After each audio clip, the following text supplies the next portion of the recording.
थोड़ा सा रह गया था पिछले वीडियो में।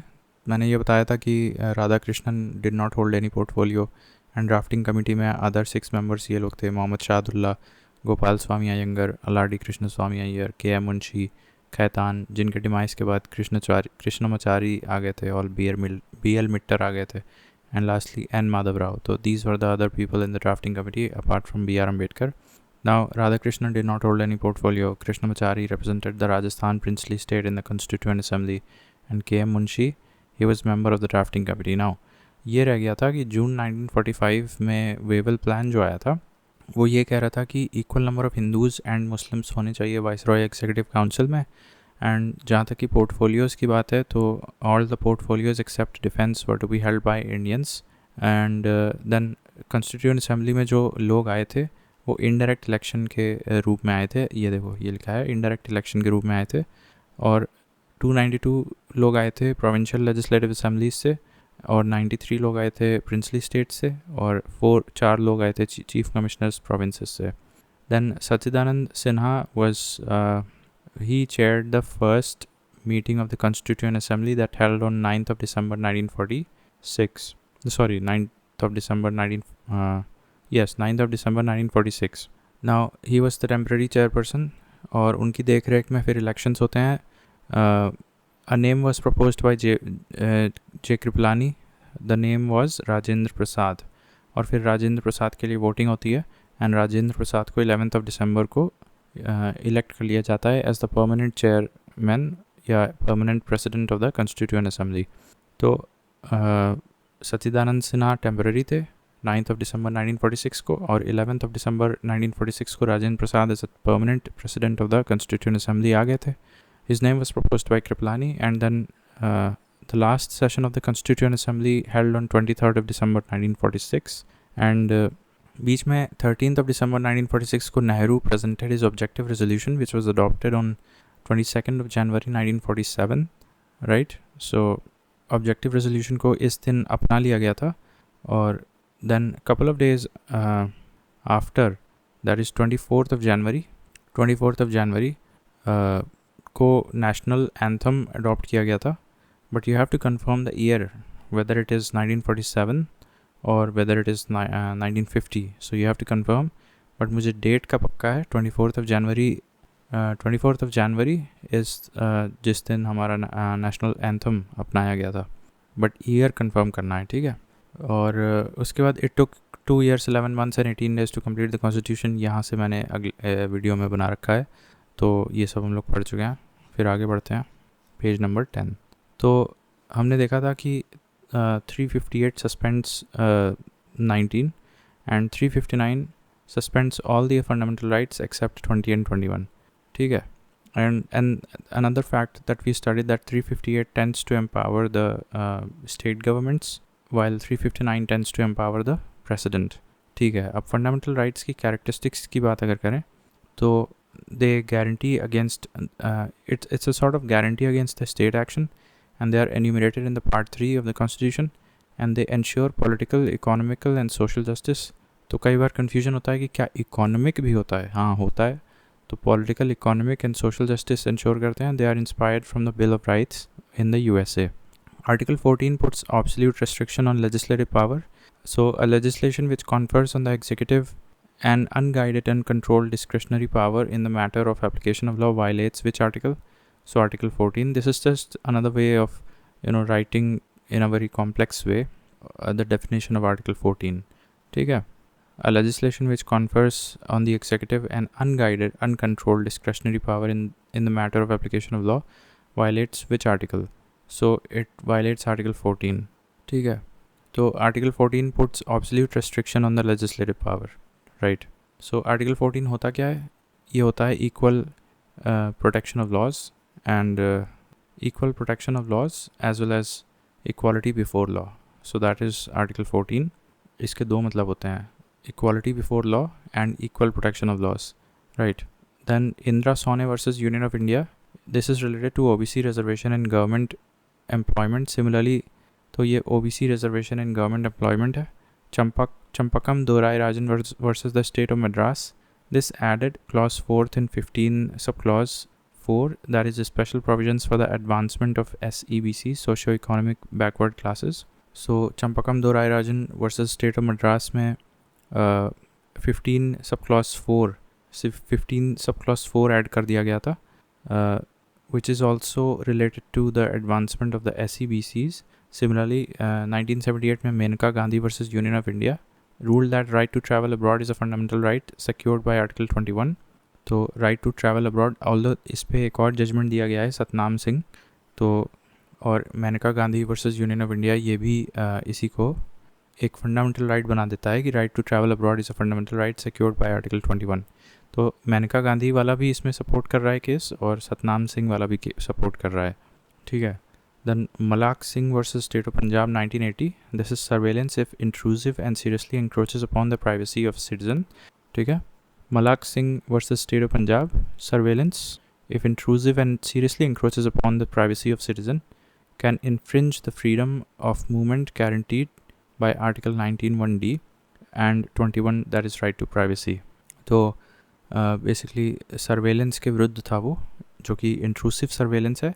इंट्रूसिव सर्वेलेंस के विरुद्ध था Malak Singh versus state of Punjab, जो कि 19(1)(d) को ब्रेक कर रहा था, वायलेट, और 21 राइट टू प्राइवेसी को ब्रेक कर रहा था. Then 19(1)(a) includes freedom of press as an implied freedom as per the 1961 Sakal Papers versus Union of India. Then 22 subclause 2 talks of 24 hours to present before the magistrate rule. जब भी कोई arrest होता है तो वो arrest arbitrary arrest ना कहलाए, इसके लिए the convict or the accused has to be presented before the magistrate within 24 hours. तो इस 24 आवर्स को विच टाइप ऑफ कस्टडी कहते हैं, ये बताना है, ये खोज के बताना गूगल पे. सो ये एक क्वेश्चन है, जैसे असर्शन और रीज़न, जैसे state can treat unequals differently for providing level playing field. सही बात है. Among equals the law should be equal and equally administered. तो state can treat unequals differently for providing level playing field. Yes, that is true. And among equals the law should be equal and equally administered. ये भी सही है, but ये इसको explain नहीं कर रहा है. नहीं, एक्चुअली एक्सप्लेन कर रहा है. Both A and R are true and R is correctly linked to A. ठीक है. Then 13 gives precedence to constitutional provisions over the laws made by the Union Parliament. अब ये आर्टिकल 13 ये बोलता है कि anything that actually abridges or violates Part 3 of the Constitution shall be declared null and void. तो ये बात लिखी गई है 13 में, कि 13 में ये लिखा गया है कि what shall be declared as null and void. ठीक है. तो बट देन 13 भी तो एक आर्टिकल है, एंड 13 को भी अमेंड किया जा सकता है using article 368 by the parliament. तो 13 gives precedence to constitutional provisions over the laws made by the Union Parliament. तो कॉन्स्टिट्यूशनल प्रोविजंस हमेशा प्रायोरिटी पर रहें, रादर दैन पार्लियामेंट 13 को ही अमेंड कर दे और फिर what shall be declared as null and void की परिभाषा ही बदल दे. तो ऐसा नहीं होना चाहिए. इसलिए 13 gives precedence to constitutional provisions rather than the laws made by the Union Parliament, including the amendments made by the Union Parliament. Either transfer or quash by higher court is done in certiorari, whereas prohibition stops a lower court from exceeding its jurisdiction. तो सर्टियोररी में क्या है कि या तो transfer और quash हो जाता है, जबकि प्रोहिबिशन में सिर्फ आप लोअर कोर्ट को एक्सीडिंग इट्स ज्यूरिस्डिक्शन के लिए रोकते हो. ठीक है. तो certiorari is like full and final, either quash कर देंगे या ट्रांसफ़र कर देंगे case to the higher court. लेकिन प्रोहिबिशन में सिर्फ हम लोअर कोर्ट को अपनी ज्यूरिस्डिक्शन एक्सीड करने से रोकते हैं. Now due process of law is evident in article 21. Due process of law is evident in article 21. Now Ernest said rights without duties are like man without shadows. तो ये definition पूछा सकता है, किसने बोली थी rights without duties are like man without shadows? तो Ernest. Then article 23, अभी ये मैं बताऊंगा, एक्सप्लेन करूंगा ड्यू प्रोसेस ऑफ लॉ क्या होता है और प्रोसीजर एस्टैब्लिश्ड बाय लॉ क्या होता है. So article 23 says, not says, it is I think against slavery. तो bonded labour prohibition act 1976 was passed to implement the article 23. ठीक है. Bonded labour prohibition act 1976 article 23 को इम्प्लीमेंट करने के लिए बनाया गया था. Then article 19(1)(e which is right to reside and settle in any part of the country. This was added through 44th 1978 44th Constitutional Amendment Act 1978 के तहत क्या जोड़ा गया था 19(1)(e that is right to reside and settle in any part of the country. Right to property 19(1)(f was deleted from fundamental rights and added as a legal right under part 12 and article 300A बना दिया उसको Constitution of India. ठीक है. तो similarly मेरे ख्याल से I'll have to check like by which amendment this was done. Right to property was taken away from 19(1)(f and put in part 12 as article 300-A of the Constitution of India and made a legal right rather than the fundamental right. तो वो देखना होगा कि किस amendment से हुआ था. ठीक है. देन आर्टिकल 25 की बात करें. So it is freedom. इसमें बस हम 3 वर्ड याद रखते हैं: profession, practice and propagation of religion, of one's religion, and right of state to make laws for social reforms. तो ये भी इसी का पार्ट है. The carrying of kirpans by Sikhs comes under the right to freedom of religion under article 25. ठीक है. तो ये पूछा जा सकता है कि the carrying of kirpans by Sikhs comes under which right. तो इट कम्स अंडर आर्टिकल 25. हालांकि इससे पब्लिक ऑर्डर, मोरालिटी और हेल्थ ये रीजनेबल ग्राउंड्स ऑफ रिस्ट्रिक्शंस हैं आर्टिकल 25 पे. Also as per article 25 Hindu does not include Parsi. it only includes Jains, Buddhists and Sikh. Jains, Buddhists and Sikhs alongside Hindu. ठीक है. तो जब हम 25 की बात कर रहे हैं तो फिर तो ये जैन्स, बुद्धिस्ट और सिख की ही बात कर रहे हैं alongside हिंदूज. ठीक है. पारसी को हम उसमें इंक्लूड नहीं करते हैं. तो आर्टिकल 25 किरपाण वाली बात याद हो गई. Then profession, practice and propagation of one's religion and that the right of state to make laws for social reforms. ये भी किस में जाएगा? आर्टिकल 25 में जाएगा. Same restrictions for article 26 which is freedom to manage religious affairs. तो उसमें भी पब्लिक मोरालिटी, पब्लिक ऑर्डर है, मोरालिटी है एंड हेल्थ है. तो ये इसमें जाएगा freedom to manage religious affairs 26 में. देन आर्टिकल 28 है no religious instruction shall be provided in any educational institutions wholly maintained out of state fund. ये 28 में लिखा है कि no religious instruction shall be provided in any educational institutions which is wholly maintained by state fund.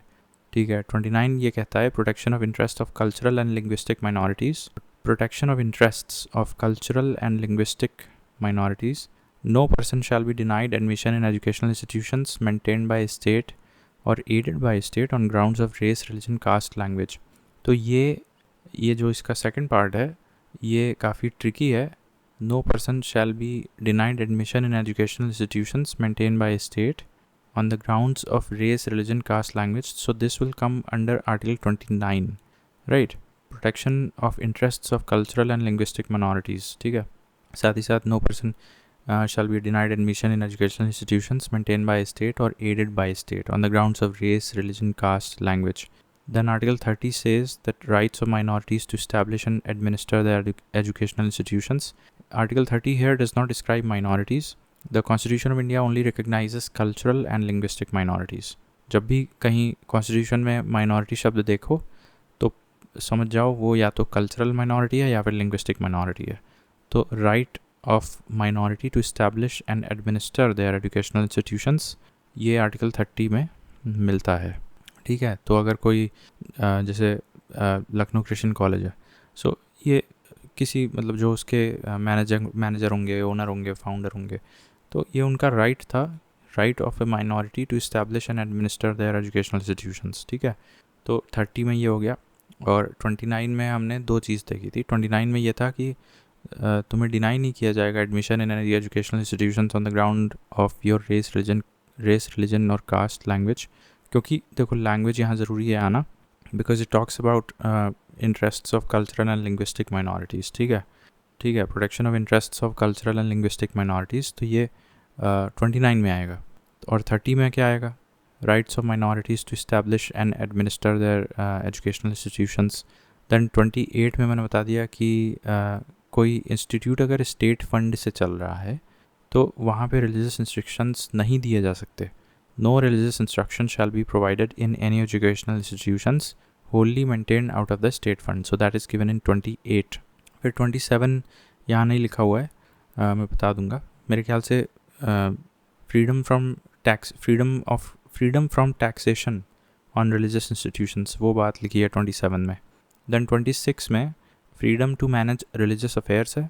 Freedom to manage religious affairs जिसमें कि same reasonable restrictions हैं जैसे कि public order, morality and health. फिर 25 में practice, profession and propagation of one's religion and right of state to make certain laws for social reforms, तो वो भी 25 के अंतर्गत आता है. यहाँ पे रीजनेबल रिस्ट्रिक्शंस हैं पब्लिक ऑर्डर, हेल्थ और मोरालिटी. और सिख जो कृपान रखते हैं वो भी 25 के अधीन आता है. ठीक है.